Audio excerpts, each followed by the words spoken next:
Reprenons la direction des États-Unis où Alexandra Pani nous attend. Ce soir, Alexandra, vous nous parlez art et plus précisément de l'une des missions confiées au nouveau musée national de Monaco. Bonsoir à vous. Effectivement, l'on connaît le nouveau musée national de Monaco le plus souvent dans sa fonction muséale, avec ses deux lieux d'exposition, les Villas Saubert et Paloma. Mais le NMNM, ce n'est pas seulement cela. Il a diverses missions, d'abord d'éducation auprès des plus jeunes, mais aussi de conservation et de restauration du patrimoine monégasque. Et cela passe par un inventaire régulier des œuvres. Je vous propose de suivre Marie, la régisseuse des collections, dans sa mission ici à New York. Inspecter avec minutie les moindres recoins de l'œuvre, lampes et tablettes en main, c'est la mission de Marie ce jour-là. Cette peinture à l'huile de grand format réalisée par l'artiste Irène Pagès représente une vue du port Hercule. Elle fait partie du programme de récolement lancé en 2021 par le nouveau musée national de Monaco. C'est quelque chose qui a été institué par la loi musée en 2002, une loi française, et qui aujourd'hui en France est obligatoire, ce qui n'est pas le cas à Monaco.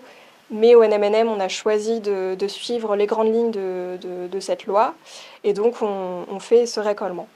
Et le récolement consiste donc à vérifier que le bien est bien présent, que ce soit en réserve ou sur son lieu de dépôt ou en exposition. On vérifie aussi son état, est-ce qu'il est en bon état, mauvais état.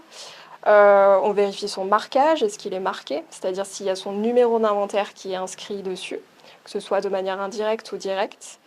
Et on vérifie les dimensions. Et enfin, on prend aussi des photographies. 25 œuvres en prêt en dehors de la principauté ont été recensées dans les listes retrouvées par le NMNM. Cette mission permet de compléter les informations à leur sujet. Ces œuvres ont été acquises dans les années 90 pour la majorité et elles ont été déposées dans les années 90 avant même que le musée n'existe. Donc elles n'ont jamais passé entre les mains du personnel du musée, donc on ne les connaissait pas. Donc voilà, c'est l'occasion en fait de les découvrir et d'enrichir notre inventaire. Compléter les informations, mais aussi faire un constat de leur état. Je note aucune altération sur la couche picturale.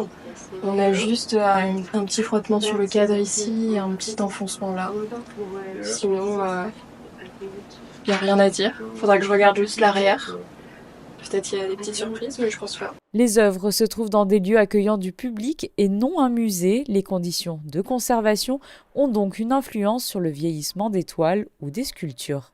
Ce qu'on va jamais déposer, c'est tout ce qui est art graphique photo, tout ce qui est papier. Bien sûr, la lumière, faut éviter. Vraiment, c'est 50 lux pendant 3 mois seulement. Et là, il y a plus de. J'ai mon matériel, on est beaucoup plus de 50 lux. Pour les tableaux, on est plus sur 150 lux. C'est moins, on va dire, moins fragile de ce côté-là. Après, ça peut rester sensible. Le plus sensible, c'est tout ce qui est variation de température et d'humidité. Donc on ouvre une fenêtre à côté d'une œuvre. Voilà. Ça, c'est plutôt problématique.